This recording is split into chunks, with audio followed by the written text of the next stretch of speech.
आपको हालात दिखाते हैं। ये वीडियो आप देखिए, भीड़ देख रहे हैं आप, कोई आंकड़ा नहीं है कितने लोग हैं, कहां से आए हैं।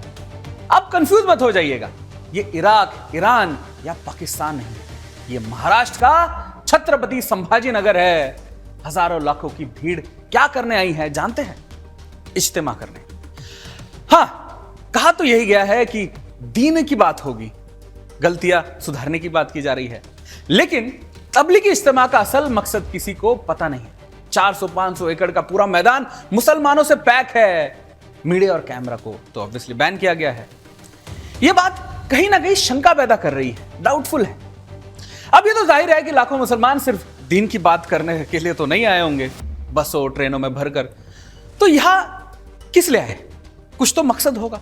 और सबसे बड़ी बात यह है कि अगर इज्तिमा के दीन की बात करने थी तो तमाम देशों में इसे बैन क्यों कर दिया गया है इज्तिमा को? और उससे बड़ा सवाल यह है कि इज्तिमा के इस इमेज को जानबूझकर, जानकर भी भारत में इन्हें खुली छूट कैसे दी जा रही है, यह सबसे बड़ा सवाल है। यह 500 एकड़ जमीन हिंदू किसानों की है, जिसे पाट कर समतल कर दिया गया है। सुबह शाम तकरीरें हो रही है, नमाज पढ़ी जा रही है। कल को ऐसा ना हो जाए कि वक्फ वाले कह दे कि किसानों की यह जमीन हमारी है। हमने इस पर इज्तिमा किया है, नमाज पढ़ी थी, वक्फ के दिवालेपन के नमूने तो हमने देख ही चुके हैं। क्या भरोसा, जब बरेली का मूड जो मौलाना है ये कह सकता है कि महकुम की जमीन वक्फ की है, तो क्या भरोसा कर सकते हैं इन पर? बहरहाल, आप तो बस इज्तिमा पर फोकस करिए। अभी सरकार और प्रशासन की दरियादिली तो समझ से परे है, लेकिन बड़ी शंका इस बात से हो रही है कि लाखों मुसलमानों को मीडिया और कैमरे से डर क्यों है? भाई, जमीन हिंदुओं की, लेकिन हिंदुओं की एंट्री बैन है। और ये कहते हैं कि महकुम से मुसलमानों को दूर क्यों रखा है?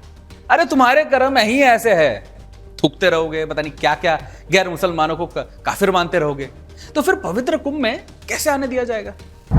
इज्तिमा को लेकर सुदर्शन न्यूज लगातार आपको अवगत करा रहा है। मीडिया बैन हो, कैमरा बैन हो, लेकिन सुदर्शन को बैन करना अपराधियों और जिहादियों के बस की बात नहीं है दोस्तों। सुदर्शन को भला कौन रोक सका है? आप तक सच पहुंचाने की जिम्मेदारी और जवाबदेही है हमारी। आखिरकार हमारे संवाददाता बाबूलाल राठौड़ ने छत्रपति संभाजी नगर में हो रहे इज्तिमा को कवर किया है। ग्राउंड जीरो से बाबूलाल क्या जानकारी दे रहे हैं, देखते हैं। तबलीग की जमात की तरफ से आयोजित छत्रपति संभाजी नगर के कसाब खेड़े में इज्तिमा का आयोजन किया गया है। और आप ये देख सकते हैं कि धुलिया सोलापुर नेशनल हाईवे है और इसी हाईवे से होकर इज्तिमा में जाना पड़ता है। आप देख सकते हैं कि बड़ी संख्या में मुस्लिम समाज के लोग यहाँ पर मौजूद है और सभी तरह की व्यवस्था यहाँ देख सकते हैं। आपको जो 4 नंबर दिखाई दे रहा है, गेट क्रमांक 4 नंबर, यहाँ से सभी गाड़ियों को फ्री छोड़ा जा रहा है। यानी कि यहाँ पर जो इज्तिमा में आने वाले जो मुस्लिम लोग हैं वो अपने वाहन लेकर आ रहे हैं, लेकिन एक भी वाहन का यहाँ पर टोल नहीं लग सकता है, क्योंकि यहाँ पर पूरा टोल फ्री किया हुआ है। अभी और कुछ मुस्लिम भाई है जो इज्तिमा के लिए यहाँ पर पहुँच रहे। सर, आपसे जानना चाहेंगे आप कहाँ से आए? हम नगर से आए थे। नगर से आए, कितने लोग आए? हम 2 लोग आए। आज आखिरी दिन है। आखिरी दिन है आज, दुआ कल है। आप हम आगे जो है इनके लिप लेके आए यहाँ से। इसके लिए आए। अभी आपको पता है कि यहाँ से आपको टोल वगैरह भी नहीं लगेगा? हाँ ठीक है, नहीं लगेगा फ्री तो बिल्कुल आप देख सकते हैं इनको यहाँ पर टोल नहीं लगेगा, ये फ्री जाएंगे इज्तिमा के कार्यक्रम में। कितने लगभग मुस्लिम लोग आए यहाँ? अनगिनत है, लाखों से लोग जा रहे हैं अभी कसाब खेड़े में। लाखों कहाँ से आ रहे हैं? सिटी से, पैठन से और अपना कमलापुर, रंजनगांव, वालूज, पड़ेगांव, ये सब उधर से आ रहे हैं। टोल नाके से इस तरह से यहाँ पर फ्री छोड़ने की व्यवस्था की गई है। हाथ में देखो भाई साहब, डंडा भी आपके हाथ में। डंडा तो रखना पड़ेगा ना, ट्रैफिक बहुत हो जाता है। ट्रैफिक बहुत हो जाता है। तो देख सकते हैं बड़ी संख्या में सब तरफ से, जहाँ से भी इज्तिमा के लिए ऐसे रास्ते हैं जो डिवाइड होते हैं सड़क से, वहाँ पर इस तरह से मुस्लिम युवा जो है वो खड़े रहते हैं और इज्तिमा में जाने वाले लोगों को उनके वाहनों को अंदर भेजा जा रहा है। BM राठौड़, छत्रपति संभाजी नगर। देखा आपने, टोल तक फ्री करवा दिया गया है और ना जाने क्या क्या फ्री होगा। इतने लोगों की व्यवस्था करने में कितना पैसा लगा होगा, समझ सकते हैं आप।